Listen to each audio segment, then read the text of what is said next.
You ask Tiger to solve. This deals with linear equations with one unknown. The final result is x equals 7. Let's solve it step by step.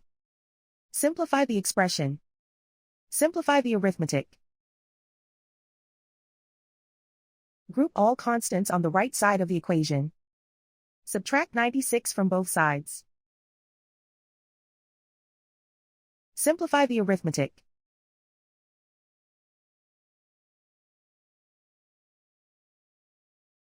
Isolate the x. Divide both sides by 12. Simplify the fraction. Find the greatest common factor of the numerator and denominator. Factor out and cancel the greatest common factor. And so the final result is x equals 7.